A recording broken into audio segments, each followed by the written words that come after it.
بسم الله الرحمن الرحیم.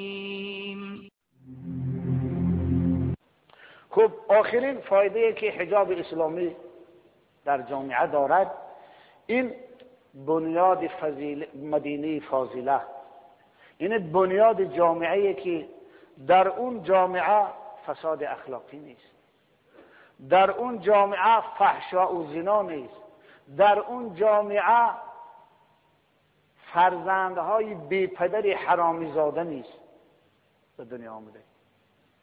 دیگر فایده حجاب اسلامی همین است که جامعه ما از این مرضها و از این فساد اخلاقی امین.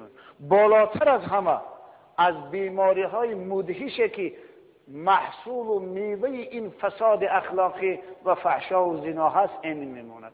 مراد بیماری اسپید است. بیماری اسپید ثمره همین برهنگی و نیم برهنگی عصر 20 است که خداوند در آخرهای عصر 20 انتقامش از انسانهایی را که از مسیر فطرت، از مسیر خلقت منحرف شدن، بیراه شدن، انتقامش گرفت. بر سر اونها بیماری آورد که تا امروز درمان ندارد، دوا ندارد. و اون بیماری انتقام الهی است، عذاب الهی. پیغمبر خدا 1400 سال خبر از این بیماری اسپید داده بودند. گفته بودند ما ظهرت الفاحشه فی قوم فعملوا بها الا اصیبوا بالامراض والاوجاع التي لم تكن في اسلافهم. هر قوم و ملت به فحشا و زنا و برهنگی و نیم برهنگی مبتلا شد، حتما خداوند اون قوم و ملت را به بیماری های گرفتار میکند که سابقه تاریخی ندارد.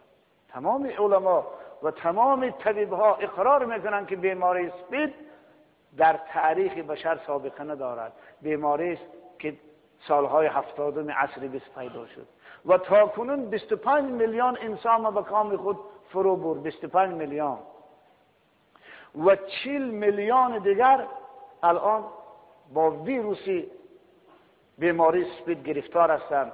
اینا هم حکم مرده رو دارن، فقط مرده های روی خاک هستند.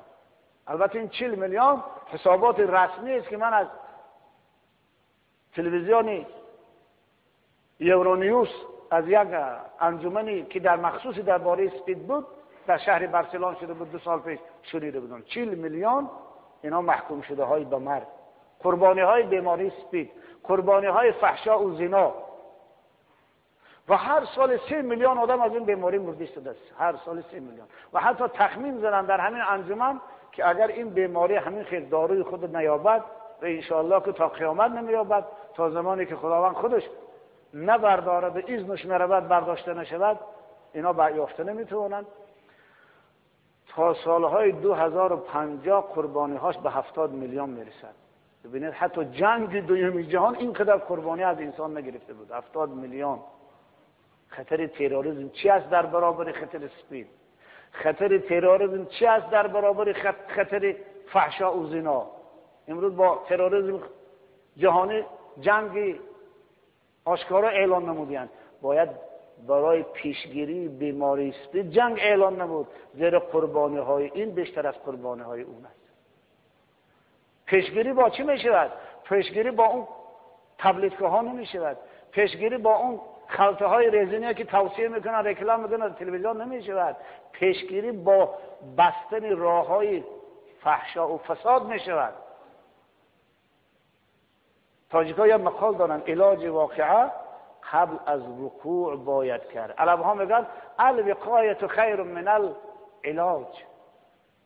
یعنی ما خواهیم که جامعه ما از بیماری اسپید امن بماند، ما باید او را از فحشا و از زنا نگه داریم.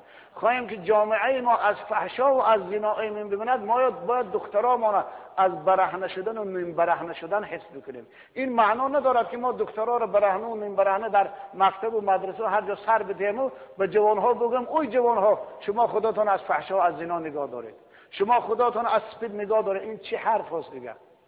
این مثل اون مسئله که میگویند در میان 4 دریا تخته بندم کرده ای، باز میگویی که دامن تر مکن هوشیار باش. این دیگه چه معنا دارد؟ او رو برهنه کردی، در بازار برآوردیش، در کوچه برآوردیش، در پهلو شیناندی، دیگه جوان گفتن که اوی خودت احتیاط کن.